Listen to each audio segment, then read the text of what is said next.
Snow whips through the air like knives, temperatures plummeting to a brutal 15 degrees Fahrenheit.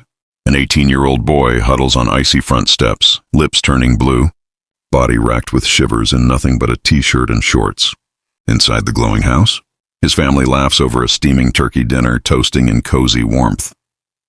Then, an unannounced grandfather pulls up, spots the horror, and in a surge of fury, kicks the door off its hinges. 6 words boom out.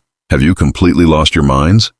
Faces pale, secrets shatter, and what unfolds next is a raw, heart-wrenching revenge that delivers justice so sweet, it'll have you cheering for karma. If you've ever felt the gut-wrenching sting of family betrayal, the kind that leaves you powerless and craving payback, or if you've rooted for the underdog to rise up against a bully hiding behind discipline, this story is for you. Hit that like button if you're all about earned justice. Subscribe to join our community of revenge story lovers.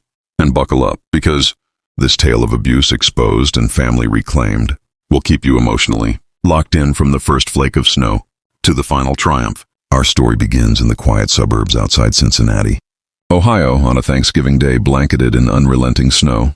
The year is recent. Cold winds howling off Lake Erie, roads slick with ice, and families hunkered down for what should be a day of gratitude and warmth. But for Harold Burke, a 68-year-old widower with a sturdy frame forged from years of factory shifts, the holiday carried a heavier weight. 6 months earlier, he'd lost his wife, Martha, to a sudden illness. Her absence left a void, her gentle voice echoing in his mind like a ghost. Family is all we have left. Harold clutched the wheel of his battered Chevrolet, knuckles white against the chill seeping through the vents. A text buzzed on his dashboard from a neighbor mentioning police at another troubled home.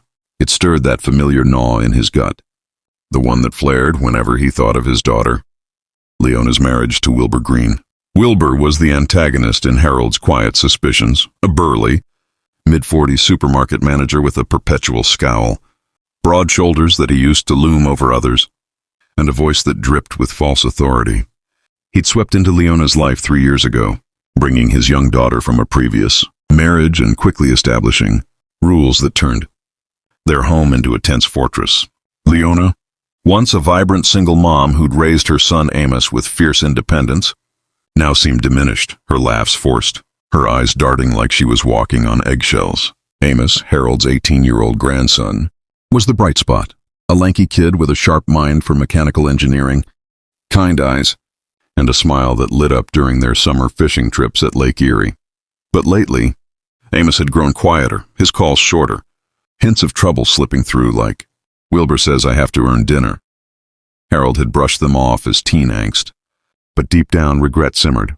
I should have pressed harder. Martha would have seen the signs. The drive south on I-75 was a battle. Fat snowflakes plastered the windshield, wipers groaning in protest. Classic rock blasted from the radio, Led Zeppelin's heavy riffs matching the storm in Harold's chest. Gifts bounced on the passenger seat, a genuine leather baseball glove for Amos, its rich scent filling the cab, and superhero comics, a nod to the boy's childhood heroes. "You're never too old for heroes," Harold thought, echoing his own youth. He called Leona, no answer. Odd for Thanksgiving. At a gas station stop, the clerk's warning rang out amid the fluorescent hum. "Roads are treacherous. Be careful. Seen 3 wrecks today." Harold nodded, coffee steaming in his hands, peppermints for Amos crinkling in his pocket. By 3:05 p.m., the suburbs emerged, houses aglow with autumn wreaths, Christmas lights twinkling prematurely through the white veil. Warm rectangles of light spilled onto lawns, families visible inside sharing laughs over pie. This should be healing, Harold mused, imagining Amos's hug, the surprise on their faces. Pulling into the driveway behind Wilbur's pickup, the house looked idyllic. Blue siding, white shutters, chimney smoke curling like a welcome. Holiday music faintly pulsed through the walls. But then Harold's blood ran cold. Amos sat on the front steps, hunched like a broken statue, arms clamped around knees dusted in snow.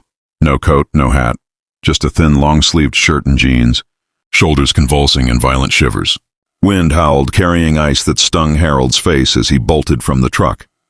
"Amos, what the hell are you doing out here?" The boy's head lifted, eyes flooding with relief, face ashen with red welts from the freeze, lips a sickly blue. His teeth chattered. "Grandpa, I can't Harold stripped off his coat, draping it over Amos's icy frame, feeling the tremors through the fabric like earthquakes. This kid's a block of ice. How long? Since morning, 4.5 hours. In 15-degree hell, over what? A minor turkey mishap, forgotten timer while basting, a slight burn. Wilbur had erupted, bellowing about ruined holidays, embarrassment, locking the door with a sneer. Think about your actions. And Leona? A weak protest silenced by Wilbur's glare. Harold's chest tightened, a fire igniting amid the cold. Through the windows, the scene mocked him. Laughter, TV glow, the clink of forks on plates. The family feasted while Amos suffered. Flashes hit Harold, the bruise on Amos's arm from summer, shaped like fingers. Phone calls dismissed as drama. This isn't the first time, Harold growled softly. Amos confessed in the truck's blasting heat. Hands numb as Harold rubbed life back into them. Garage nights for forgotten trash. Basement lock-ins for broken bottles. Meals denied, showers timed. Wilbur's control was insidious, starting with nitpicky chores, escalating to isolation. Mom knows. Says it's discipline. Harold's jaw clenched, veins pulsing. Discipline. This is torture. How could Leona let this happen? Fear? Money? Guilt crashed over him like waves. Christmas Eve. Amos sleeping in his truck while Harold sipped eggnog inside, oblivious. I failed him, but not anymore. The turning point surged. Harold's resolve crystallized. A steel rod in his spine. You're coming with me tonight. Amos's eyes widened. Hope flickering amid terror. He'll call the cops. Say kidnapping. Harold's thoughts raced. Let him try. Truth will out. They marched back, snow crunching under boots. No knock. Harold's boot slammed the door. Crack. Wood splintered, hinges groaning as it rebounded. Warm air rushed out, laced with turkey scent, met by shocked silence. The dining room tableau shattered, Wilbur at the head. Knife mid-carve over a pristine turkey. Leona in her crisp green dress, spoon frozen. Their daughter fork hovering, eyes wide. Candles danced mockingly on crystal. Harold's roar filled the space. Have you completely lost your minds? Leona blanched, spoon clattering in gravy splatter. Dad? What? While you're feasting, that boy's freezing outside. 4 hours. Wilbur rose, bulk towering, face twisting in controlled rage. Trespassing. My house. But Harold advanced, finger jabbing. Your house? Where you abuse my grandson? The girl sobbed. Leona shushed her, conflict etching her face. Wilbur dismissed. Discipline.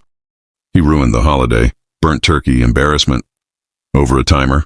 You locked him out to freeze. Harold's phone emerged. Apologize. Or I call CPS. Wilbur laughed coldly. But cracks showed, sweat beading, eyes darting.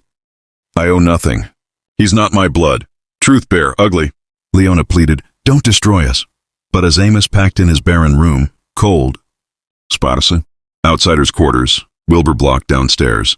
Leave and don't return. Amos stood tall. Fine by me. They fled into the snow, Leona's cries echoing.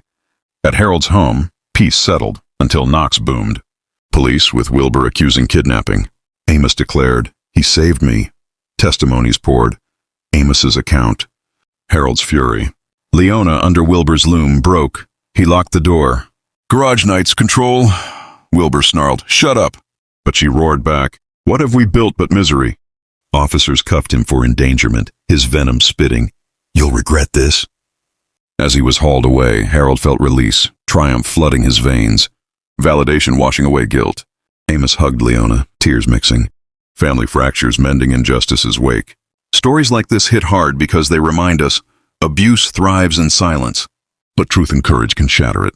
Karma isn't always instant. But when one person stands up, it ripples, turning pain into healing.